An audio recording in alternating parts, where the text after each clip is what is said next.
Hello दोस्तों, RBSC PCB repairing YouTube channel पर आप सभी दोस्तों का स्वागत है। दोस्तों, आज से हमारा ये दूसरा चैप्टर चालू हो रहा है। जैसा कि आपको पता ही होगा कि RBSC PCB repairing YouTube channel पर AC PCB का बिल्कुल जीरो लेवल से कोर्स का शुरुआत किया गया है, जिसमें आज दोस्तों ये दूसरा चैप्टर चालू हो रहा है। इसके पहले हमने रेजिस्टेंस के बारे में पढ़ चुके हैं, लेकिन आज से जो है कैपेसिटर के बारे में दोस्तों दूसरा चैप्टर चालू हो रहा है। तो आज की वीडियो में दोस्तों हमारे PCB में जो यहाँ पर आप देख रहे हैं, इतने सारे प्रकार के कैपेसिटर हमारे PCB में प्रयोग किया जाता है। तो आज इन्हीं सब कैपेसिटर के बारे में दोस्तों हम आपको बिल्कुल बेसिक जानकारी बताएंगे कि हमारे PCB में किस प्रकार से सारे के सारे कैपेसिटर काम करते हैं।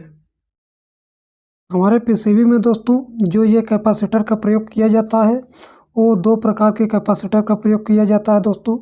पहला प्रकार होता है पोलर कैपेसिटर दोस्तों। दूसरा होता है नॉन पोलर कैपेसिटर। तो सबसे पहले दोस्तों हम लोग पोलर कैपेसिटर के बारे में जानेंगे, उसके बाद दोस्तों नॉन पोलर कैपेसिटर के बारे में जानेंगे। अब जो पोलर कैपेसिटर होता है दोस्तों वो हमारा कुछ इस प्रकार का कैपेसिटर होता है। अब इस पोलर कैपेसिटर में दोस्तों दो पिनें होती हैं, जैसे यहाँ पे आप देख रहे हैं। एक हमारी माइनस की पिन होती है दोस्तों, एक प्लस की पिन होती है।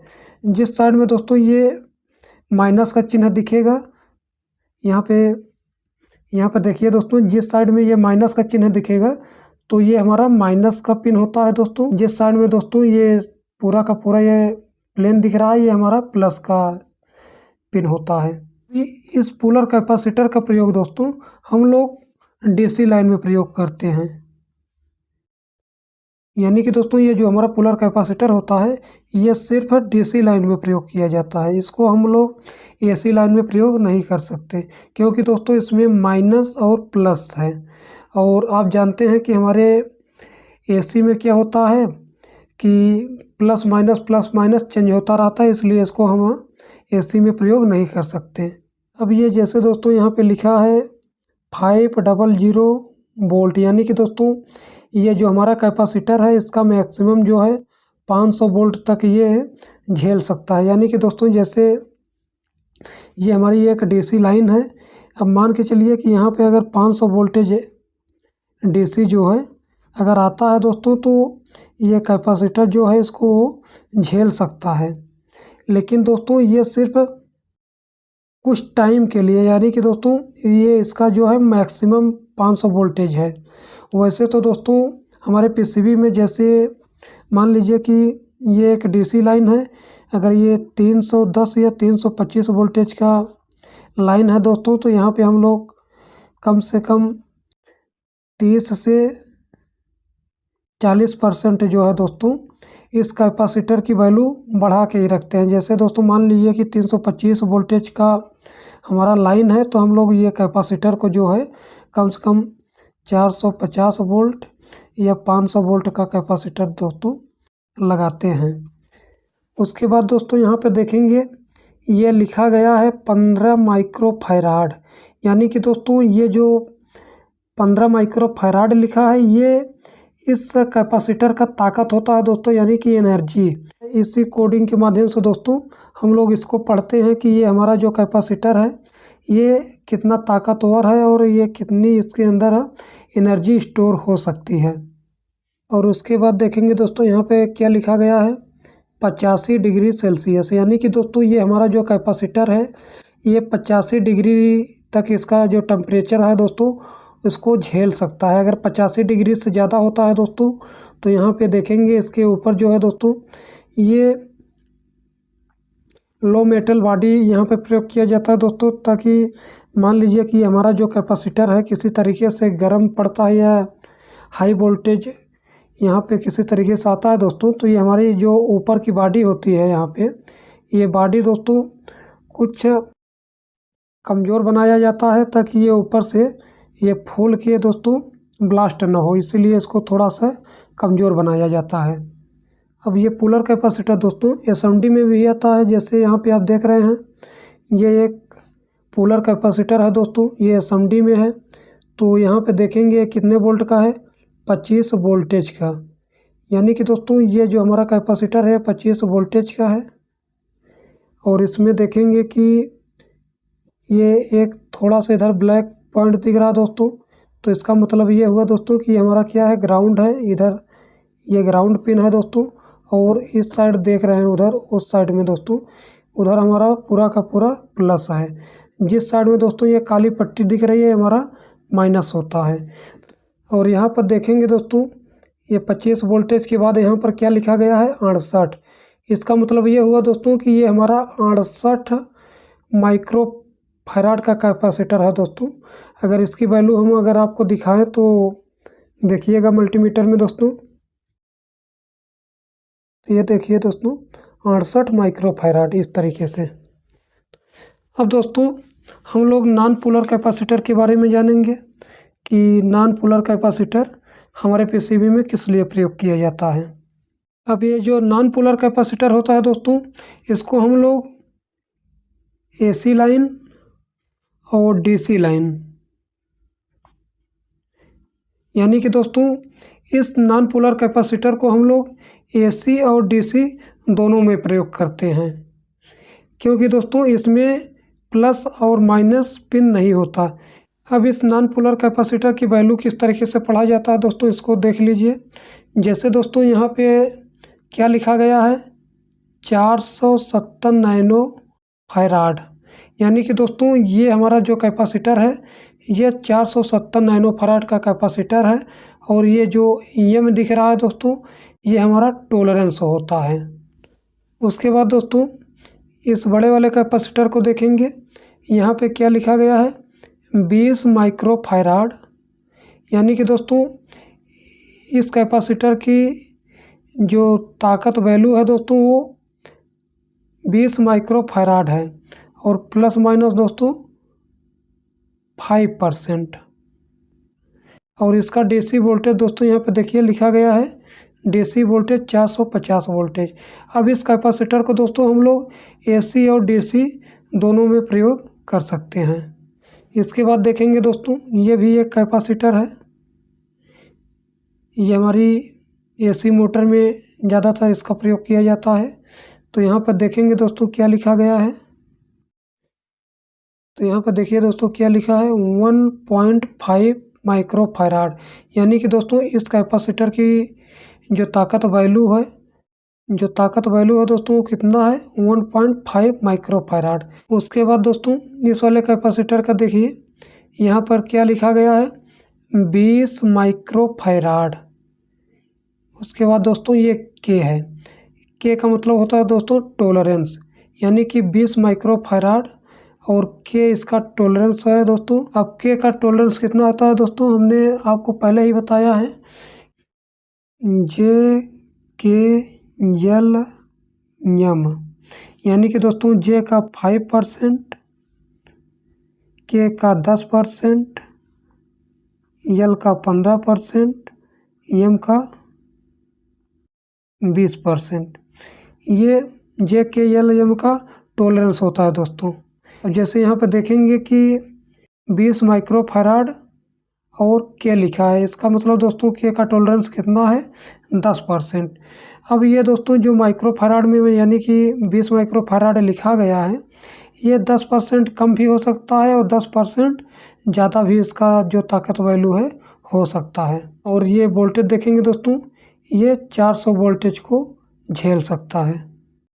और यहाँ पर देखेंगे दोस्तों ये एक कैपेसिटर ये है 0.47 माइक्रो फैराड, और इसका वोल्टेज देखेंगे दोस्तों कितना लिखा गया है, 280 वोल्ट एसी लाइन में कैपेसिटर का प्रयोग किया जाता है। ये ज़्यादातर बिल्कुल लो वैल्यू का लगाया जाता है दोस्तों। अब इस कैपेसिटर का मान किस तरीके से निकालेंगे दोस्तों, इसको देख लीजिए। यहाँ पे क्या लिखा गया है दोस्तों, KH 103 M, KH 103 M। अब इसकी वैल्यू किस तरीके से पढ़ेंगे दोस्तों, ये के एच को छोड़ के दोस्तों यहाँ पे देखेंगे 103। अब जैसे दोस्तों हम लोग एसएमडी रेजिस्टेंस की वैल्यू निकालते थे कि जैसे 202 है, तो इसको हम लोग क्या करते थे कि लास्ट का जो डिजिट होता था उतना जीरो ऐड करते थे। उसी तरीके से इसमें देखेंगे दोस्तों 1 और 0 के बाद लास्ट अंक क्या है, 3 है, तो यहाँ पे 3 जीरो ऐड करेंगे दोस्तों, 1 2 3 इस तरीके से। अब ये जो मान आएगा दोस्तों, ये हमारा कैपेसिटर का जो बेस होता है उस बेस में आएगा। हम लोग रेजिस्टेंस के बारे में पढ़ रहे थे दोस्तों, तो रेजिस्टेंस का बेस यूनिट क्या होता है, ओम होता है। तो उसी तरीके से दोस्तों जो हमारा ये कैपेसिटर होता है, कैपेसिटर का बेस यूनिट होता है दोस्तों पिको फैराड। यानी कि दोस्तों ये रेजिस्टेंस की वैल्यू हमारी क्या है, पिको फैराड। कैपेसिटर का बेस यूनिट क्या होता है दोस्तों, पिको फैराड। पिको के बाद दोस्तों नैनो फैराड, उसके बाद दोस्तों माइक्रो फैराड, उसके बाद आता है मिली फैराड। अपने लाइन में दोस्तों इसके आगे कैपेसिटर का प्रयोग नहीं किया जाता। अब यहाँ पर दोस्तों जैसे इस कैपेसिटर की वैल्यू कितना आई, 10,000 पिको फैराड। अब दोस्तों इसको अगर और छोटे में लिखना है तो 3 जीरो को काटेंगे दोस्तों, और यहाँ पर क्या लिखेंगे 10। अब पिको के बाद क्या आएगा दोस्तों, क्योंकि हमने 3 जीरो काट दिया है, तो पिको के बाद क्या आएगा, नैनो। यानी कि दोस्तों 10 नैनो फैराड। अब फैराड को दोस्तों हम लोग बड़े वाले एफ से लिखते हैं, 10 नैनो फैराड। यानी कि दोस्तों इस कैपेसिटर की वैल्यू जो है 10 नैनो फैराड है। अब यहाँ पर देखेंगे दोस्तों कि ये लास्ट में क्या लिखा गया है, यम। यम का मतलब होता है दोस्तों कि टोलरेंस। हमने क्या बताया, यम का टोलरेंस कितना है, 20%। अब यानी कि दोस्तों जैसे ये 10 नैनो फैराड आया है, अब ये 10 नैनो फैराड दोस्तों 20% जो है कम भी हो सकता है, दोस्तों, और 20% जो है ज़्यादा भी हो सकता है। जैसे दोस्तों मान लीजिए कि हम 10 नैनो फैराड का अगर 20% निकालें तो कितना आएगा, 1/100, 20 दाम में 200/100, यानी कि दोस्तों 2। तो जैसे हमारा ये 10 नैनो फैराड है दोस्तों, 10 - 2 बराबर 8 नैनो फैराड। और ज़्यादा से ज़्यादा दोस्तों 10 + 2 बराबर 12 नैनो फैराड। अब मल्टीमीटर में देखिए दोस्तों कितनी वैल्यू आ रही है इस कैपेसिटर की, 7.5 नैनो फैराड। यानी कि दोस्तों जो टोलरेंस के माध्यम से हमने निकाला है कम से कम 8 नैनो फैराड। तो लमसम दोस्तों इतना इसकी वैल्यू जो है आ रही है। अब इसके बाद दोस्तों हम लोग इस वाले कैपेसिटर की वैल्यू निकालेंगे। यहाँ पे देखिए ये भी एक नॉन पोलर कैपेसिटर है दोस्तों, यहाँ पे क्या लिखा गया है, 104। अब इस 104 का मान कैसे निकालेंगे दोस्तों, जैसे हम लोग रेजिस्टेंस का मान निकाल रहे थे,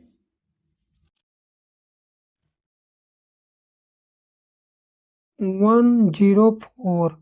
अब इसमें क्या करेंगे दोस्तों, 1 और 0 को ऐसे ही रहने देंगे, और ये जो 4 लिखा है इसमें 4 जीरो ऐड करेंगे, 1 2 3 4। अब ये जो मान आया है दोस्तों हमारा किस में आया है, हमने बताया कि कैपेसिटर का बेस यूनिट क्या होता है दोस्तों, पिको फैराड। यानी कि दोस्तों ये जो मान आया है हमारा पिको फैराड में आया है, पिको फैराड में। अब इसको दोस्तों अगर छोटे में लिखना है, अगर 3 जीरो को काटेंगे तो हमारा कितना आएगा, 100 नैनो फैराड। क्योंकि दोस्तों पिको के बाद क्या आता है, नैनो। तो ये हमारा जो कैपेसिटर है दोस्तों ये कितना नैनो फैराड का हुआ, 100 नैनो फैराड का। अब इसकी वैल्यू अगर हम चेक करेंगे ये दोस्तों तो देखिएगा कितना आता है। अब इस मल्टीमीटर में देखिए दोस्तों ये लगभग 95 नैनो फैराड के आसपास इसका कैपेसिटी दिखा रहा है दोस्तों। अब दोस्तों देखिएगा ये भी एक कैपेसिटर है दोस्तों, ये रेजिस्टेंस का जैसा आपको दिखेगा लेकिन ये एक कैपेसिटर है। अब इसमें भी देखेंगे दोस्तों ये 3 बैंड का है, जिसमें आपको पहला बैंड दिख रहा होगा ये ब्राउन है, दूसरा ब्लैक है और तीसरा रेड है। पहला क्या है दोस्तों ब्राउन, दूसरा जो है ब्लैक और तीसरा क्या है दोस्तों रेड। अगर अब इसका मान रखा जाए दोस्तों, ब्राउन का क्या होता है 1 होता है, ब्लैक का 0 होता है और रेड का कितना होता है दोस्तों 2 होता है। तो 2 0 ऐड करेंगे। अब ये जो मान आया है दोस्तों ये किस में आया है पिको फैराड, यानी कि दोस्तों ये 1000 पिको फैराड। अगर इसको दोस्तों अगर हमको और छोटे में लिखना है तो इसको क्या करेंगे 3 0 को काट देंगे तो ये हमारा क्या आएगा 1 नैनो फैराड। अब इसको मल्टीमीटर से चेक करते हैं दोस्तों। तो ये देखिएगा दोस्तों मल्टीमीटर में लगभग 0.938 यानी कि दोस्तों लगभग 1 नैनो फैराड के आसपास इस रेजिस्टेंस का मान आया है दोस्तों। ये जितने सारे नॉन पोलर कैपेसिटर के बारे में अभी हमने बताया दोस्तों, ये सारे के सारे कैपेसिटर जो है एसी और डीसी लाइन दोनों में लगाए जाते हैं, क्योंकि दोस्तों इसमें जो पिनें होती हैं इसमें कोई प्लस माइनस नहीं होता। दोस्तों चाहे जिस साइड से इसको लगा सकते हैं। अब दोस्तों हम आपको इसका प्रैक्टिकल करके दिखाते हैं। अब यहाँ पर देखिए दोस्तों हमने 2 सर्किट बनाई है, एक में ये कैपेसिटर का प्रयोग किया है और एक में ये कैपेसिटर का प्रयोग नहीं किया है। अब यहाँ पर देखिए दोस्तों कि इस एलईडी को जो है इस एलईडी को हम ग्राउंड जो है पहले से डायरेक्ट दे दिए हैं और 5 वोल्ट जो है दोस्तों इस एक स्विच से देंगे दोस्तों। यहाँ पर एक पुश पुल स्विच लगाए हैं, यानी कि जब ये स्विच को ऑन करेंगे दोस्तों तब ये 5 वोल्ट यहाँ से होके कैपेसिटर को जो है दोस्तों चार्ज करते हुए इस एलईडी को जलाएगा। जब दोस्तों इस स्विच को हम ऑन करेंगे, जब ये स्विच को ऑन करेंगे दोस्तों उस टाइम जो है ये 5 वोल्ट से हमारा कैपेसिटर चार्ज भी होगा और ये एलईडी जलेगा। जब ये स्विच को हम बंद करेंगे दोस्तों, जब स्विच को हम बंद करेंगे उस टाइम जो है ये 5 वोल्ट से हमारा ये कैपेसिटर चार्ज रहेगा और इस एलईडी को दोस्तों कुछ देर के लिए ये जला के रखेगा, यानी कि दोस्तों ये धीरे धीरे डिस्चार्ज होगा और ये हमारी एलईडी जो है धीरे धीरे जो है जलना जो है बंद करेगी। और इसमें क्या है दोस्तों, इसमें हम कैपेसिटर का प्रयोग नहीं किए हैं, यहाँ से इस एलईडी को जो है ग्राउंड डायरेक्ट दे दिए हैं और ये 5 वोल्ट जो है दोस्तों इस स्विच के माध्यम से देंगे। जैसे ये स्विच को ऑन करेंगे दोस्तों तो ये एलईडी हमारी ऑन हो जाएगी और जैसे ही इसको ऑफ करेंगे तो एलईडी हमारी ऑफ हो जाएगी।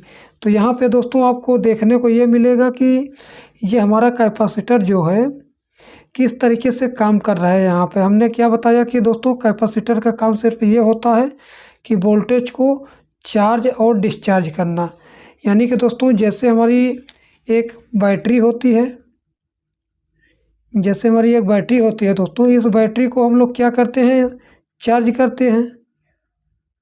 जब इसको चार्ज करते हैं दोस्तों ये चार्ज होने में ज़्यादा टाइम लेती है, बैटरी चार्ज होने में ज़्यादा टाइम लेती है और ज़्यादा देर तक दोस्तों इसकी बैटरी जो है चलती भी है, यानी कि दोस्तों इसकी जो एनर्जी होती है इसको हम ज़्यादा देर तक जो है काम में लेते हैं।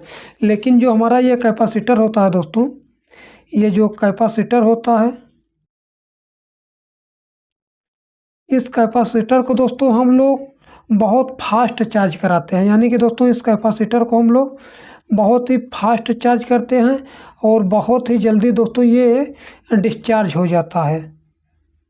बात समझ आया दोस्तों, यानी कि ये हमारा कैपेसिटर सेम बैटरी के जैसा ही काम करता है, लेकिन बैटरी हमारी देर में चार्ज होती है दोस्तों और ज़्यादा देर तक इसकी एनर्जी जो है काम में हम लोग लेते हैं। लेकिन ये हमारा जो कैपेसिटर है दोस्तों ये बहुत ही फास्ट चार्ज होता है और इसका जो एनर्जी है दोस्तों ये बहुत जल्दी ये डिस्चार्ज भी हो जाता है। ये एक सर्किट है दोस्तों, इसमें देखेंगे हमने एक एलईडी का प्रयोग किया है दोस्तों और एक यहाँ पे 1 किलो ओम का रेजिस्टेंस लगाया है और यहाँ पर एक 470 यूएफ और 16 वोल्ट का कैपेसिटर लगाया है दोस्तों ये वाला, और ये हमारा एक स्विच है। अब यहाँ पर दोस्तों हम लोग 5 वोल्टेज देंगे और यहाँ से ग्राउंड देंगे। तो मल्टीमीटर में देखिए दोस्तों ये हमारा 5 वोल्ट है। अब इस 5 वोल्ट को दोस्तों हम लोग इसमें देते हैं। यहाँ पे दोस्तों हम लोग 5 वोल्ट कनेक्ट करेंगे और यहाँ पे ग्राउंड। अब क्या है दोस्तों, जब ये स्विच को हम ऑन करेंगे उस टाइम हमारा कैपेसिटर जो है चार्ज भी होगा और एलईडी भी जलेगा। जैसे ये स्विच को हम दोस्तों ऑफ करेंगे उस टाइम हमारा यह कैपेसिटर चार्ज रहेगा और इस एलईडी को दोस्तों कुछ सेकंड के लिए जला के रखेगा। जैसे धीरे धीरे ये हमारा डिस्चार्ज होगा वैसे वैसे हमारी एलईडी भी जलना बंद करेगा दोस्तों। तो यहाँ पर देखिएगा दोस्तों, ये स्विच को हम ऑन करते हैं। ये देखिए दोस्तों, जैसे ही हम ये स्विच को दाब के छोड़ रहे हैं तो हमारा जो ये एलईडी है दोस्तों ये धीरे धीरे जो है बुझ रही है। यानी कि दोस्तों यहाँ पर जो हमारा कैपेसिटर है ये कुछ टाइम के लिए दोस्तों इस एलईडी को जो है एनर्जी देता है।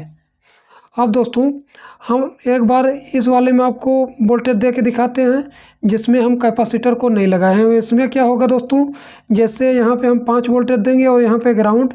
अब इस स्विच को दोस्तों जब ऑन करेंगे तभी हमारी ये एलईडी जलेगा। जैसे ही दोस्तों ये स्विच को ऑफ करेंगे ये एलईडी हमारी जो है दोस्तों तुरंत के तुरंत क्या होगी, ऑफ हो जाएगी।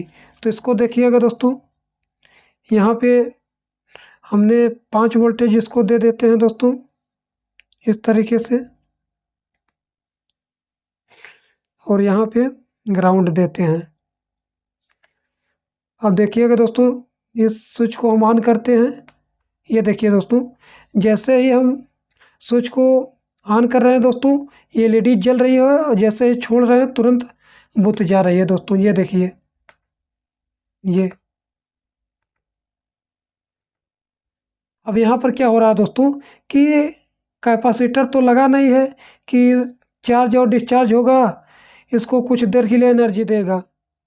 तो इसलिए दोस्तों ये हमारी एलईडी जो है तुरंत के तुरंत बुझ जा रही है। अब एक बार दोस्तों हम इसको दोनों को कनेक्ट करके आपको दिखाते हैं एक साथ में।